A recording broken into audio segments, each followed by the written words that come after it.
Hello, time travelers.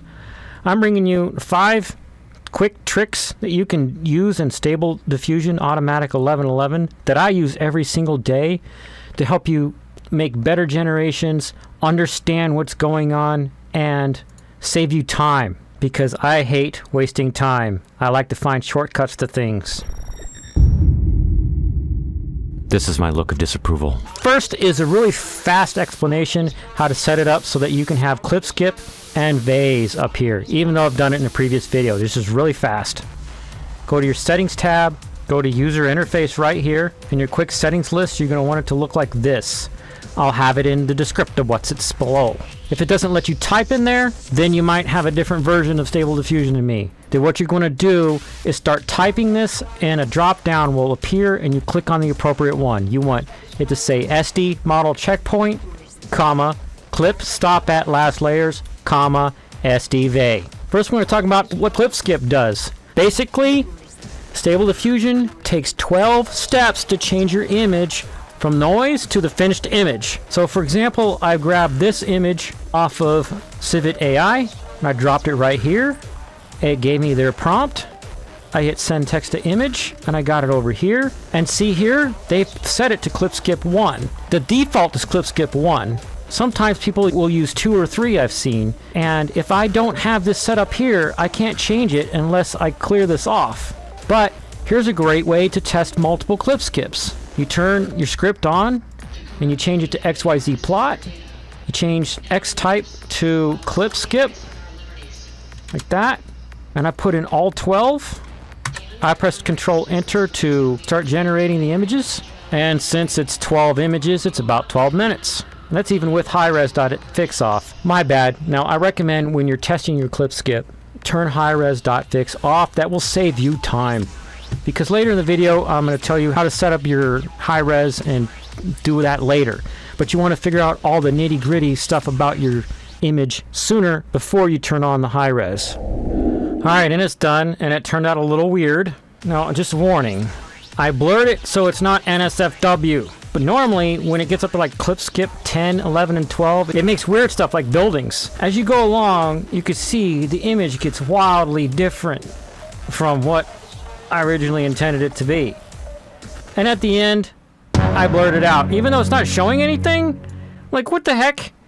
And I put NSFW here in the negative prompt and ran it again, and only the last one got that bad, but I've only ever used clip skip 1, 2, and 3 for my generations. Now I'm going to show you a little bit of a trick about trying different vays. I talked about how to use vays and what they're for in my previous video. You can click on this thingy, boop, if you want to watch that. But here's a quick rundown anyway, in case you don't want to watch that other video and you can figure out the rest on your own. When you download vays, they go in this folder, Stable Diffusion, Models, Vay. You don't necessarily have to fully reload Stable Diffusion to see them. You just hit this refresh button if you set up this to appear here. If you don't have this here, you have to fully reload Stable Diffusion. You might get used to which ones are your favorite for different types of generations, but let's change the script down here. Change it to Vay, and I'm going to hit this button, which just looks like a little folder thingy, what's it? And it puts all of them. And I could hit the X next to the ones I don't want to test, hit Control Enter to generate. And when it's finished, you've got this. Let's open that up so you can see it a little bit closer. Anything, Vay, the grapefruit, and the Vay for 140,000. I like to do this. Go up here in the address bar after you've opened it up, and this works in Firefox. I don't know about other browsers because they have different URL configurations, but I grab the drive letter and all the way to the end, hit Control C, copy that, and I hit Windows button R and paste it in there. So I now have it open in my default program for opening image files, and for me, I prefer Imager, however you say it, Imager. I can hit the plus button and zoom in. There's anything. There's grapefruit. And there's 840,000, whatever that is. Now we're going to talk about combining similar LoRAs. So they don't make weird images, but they make good images. So here I am on Civit AI, and I'm typing Tifa and just hitting enter. It's a character from Final Fantasy VII. And you can browse these all you want and download them or whatever. But I tested different ones, and I wanted to combine two different ones. The Tifa Meenow, which looks like a really good Tifa, and the Tifa All Outfits, which was trained with all her different outfits in it. However, if you use both at the normal weight, which is 100%, it looks funky. So in this case, I put them both in here, and then by default, it looks like this, right? Just looks like that, but I put colon 0.1. Go to the other one, colon 0.1. Now down here, turn the XYZ plot on for the script section, and for both the X type and the Y type, you want to put prompt SR, and you put the different variants of each one. And I'll do one again just so you can see how I do it, so it's easier for you to wrap your head around how quickly you can do this. You paste the first one in, type comma, you paste again, and I like to do 0.3, 0.5, 0.7, 0.9.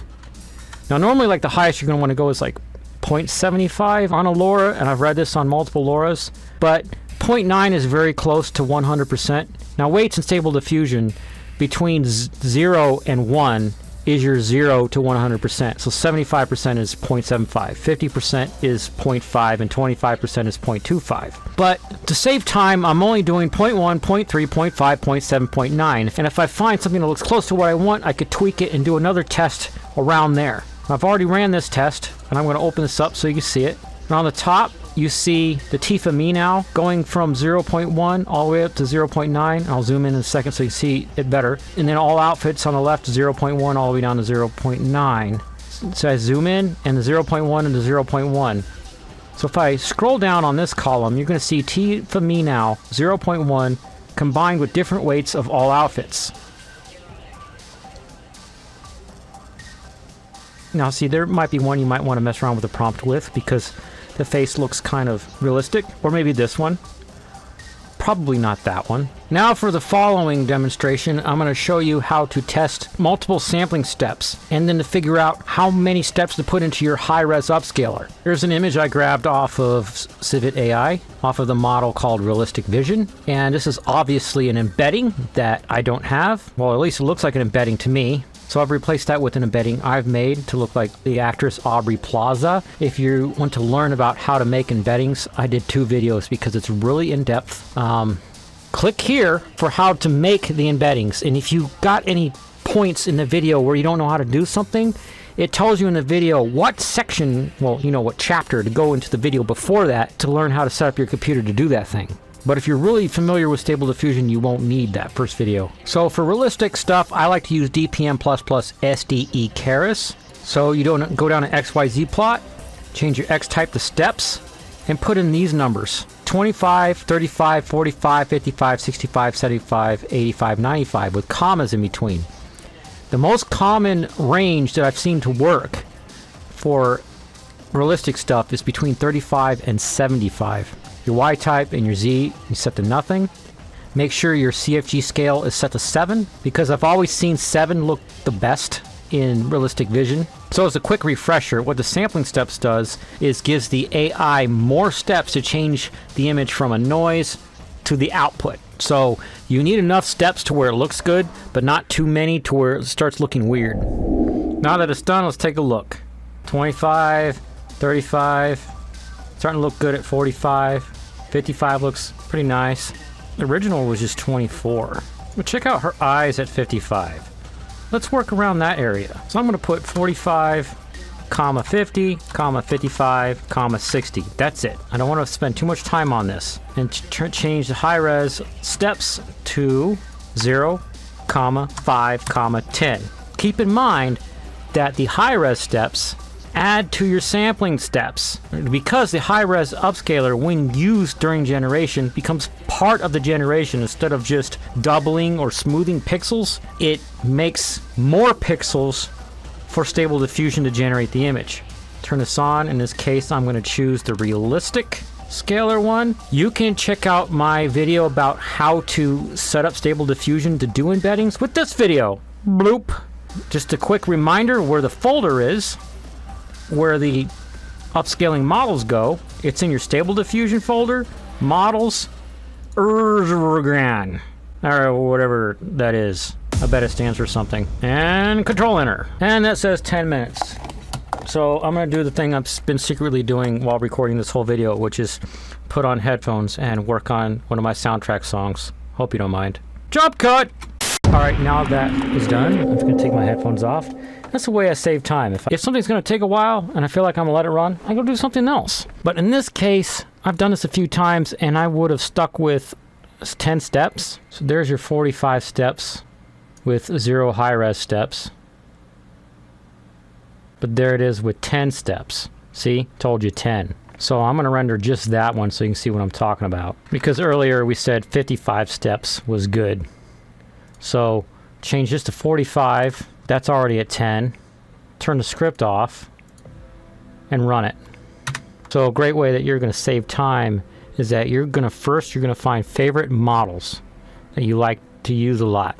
Then you're going to learn the sampling method and the number of steps that usually works for you, and then start there and then test around that. And then you're also going to know the combination of sampling steps with high-res steps that works for you and test around that. And now we have it. Now the next tip is how to run with multiple sizes. The problem is that this doesn't let you batch run different resolutions. So width is 512, height is 768. So what I like to do is open this, right click, hit open image in a new tab, grab this full path here, except for the image, copy it, hit Windows button R, paste it, opens this up where the output is. I hit my Stable Diffusion bookmark 2 more times. And I'm going to show you the 3 basic resolutions you're going to want to work with. For your portrait, you want 512 by 768. And then go over here to PNG info tab, drop your image in, send the text to image. It already has that set up for you. Hit the swap button. So now you have landscape 768 by 512. And do that again, PNG info tab.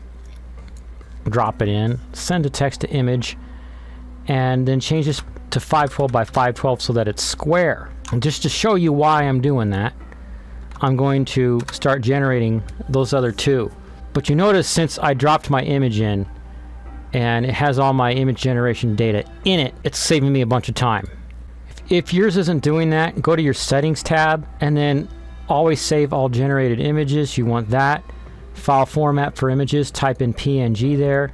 Look for where it says save text information about generation parameters as chunks to PNG files. Lol, chunks. Again, whenever you change these settings, you have to hit apply settings and reload a UI. That's a standard. The reason why we want to generate in portrait, landscape, and square is because the AI determines how it's going to draw the image based off of a multiple set of factors, including how much area it has to draw in. Like, look at the landscape one. This generation came out all wonky and weird. The square one came out great. It came out even better than the portrait one. Of course, if I set this batch count high and randomize the seed, blah, blah, blah, we're not getting in all that. If you want to learn how to just do the basics in Stable Diffusion, you probably already know how to do that stuff before watching this video. If you don't, you can click this card. Man, how many freaking cards am I going to put in this video? All right, so the real trick is, once you've got your prompt, everything set up, and you've tested everything, and you know it's going to be good, at least some of your generations are going to be good. And let's say you wanted to do 30 on the batch count of each one. Say you do 30 of that one, hit Control Enter to start generating. Just wait until you have an ETA, and then you're good to go to the next tab. Put your batch count in there, hit 30, hit Control Enter. And it's going to put that in queue. So as soon as it says it's in queue, go to your third tab, hit 30, and hit Control Enter. Now, you don't have to stick to the 512 and 768, but those are the sizes that the Stable Diffusion models were trained on. If you want to play around with crazy aspect ratios and stuff, cool! More power to you. But now I have an epic bonus for you. Check out this image that I have already up on my other computer running Stable Diffusion that I generated of this car. Looks pretty sweet. It's running this model, Cheese Daddies, but that's not where I got the idea for the prompt. I'll show you where I got it. This is the model. It's called MixReal, and this is the image that gave me the idea. And I basically just asked ChatGPT, give me some popular car names, and I tried them in the model, and it knows most of them really well. It does really good at them. But then I was like, what if I wanted to make it more artistic, right? So I changed the prompt around a little bit. I put painting in the style of kinetic art.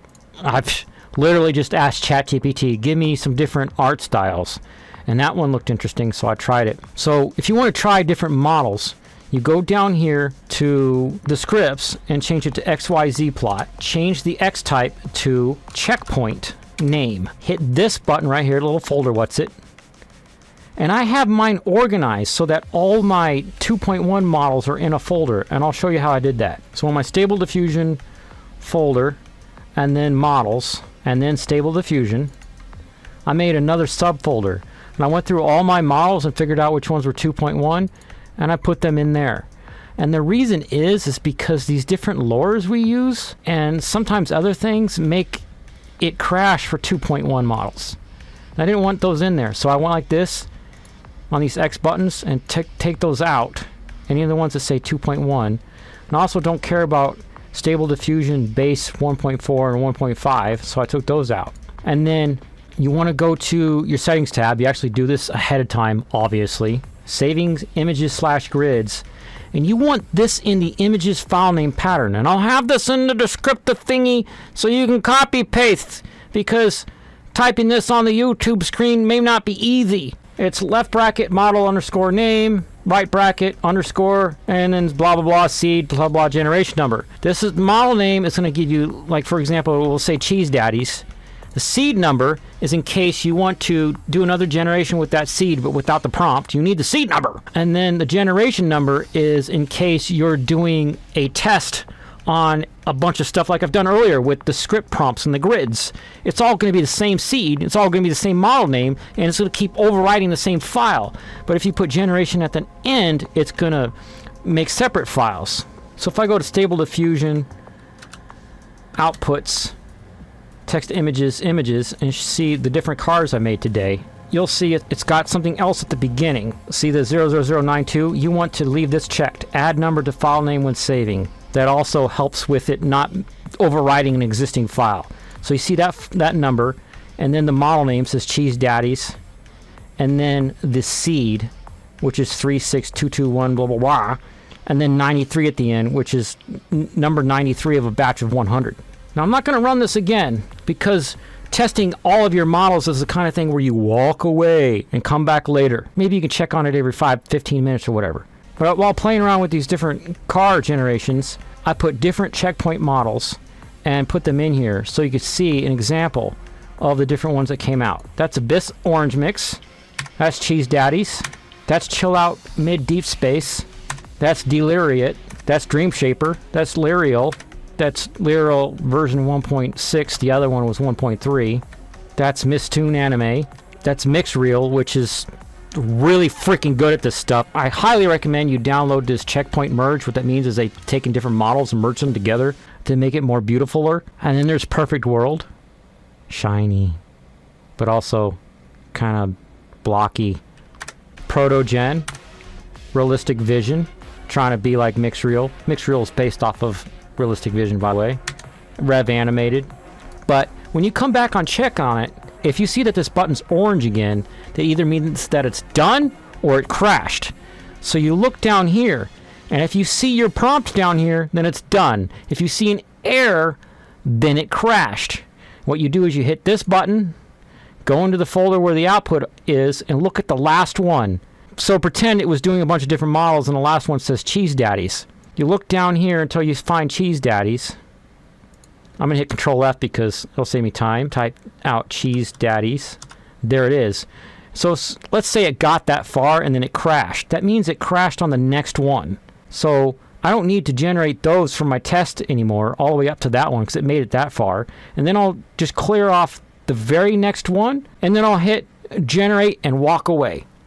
And I'll keep repeating that process until it finishes and has the prompt right there telling me that it didn't crash that time. That's how I know all the models that my prompt works in. and I can go through them and choose which one inspires me to create more stuff. Ooh, that's interesting. Oh, I was distracted.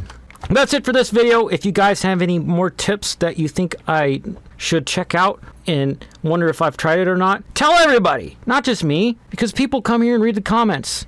YouTube's a social platform. I mean, honestly. And here's my awkward end screen, because I usually don't plan out my end screen. I think about it at the last second and then just point around and say, I don't know. Click this one so you can see my last video about what LoRAs are, how to set them up and all that. And then click down over here for whatever the algorithm thinks is best for you. And subscribe. You haven't subscribed yet? The button's right here. Subscribe. All right, bye.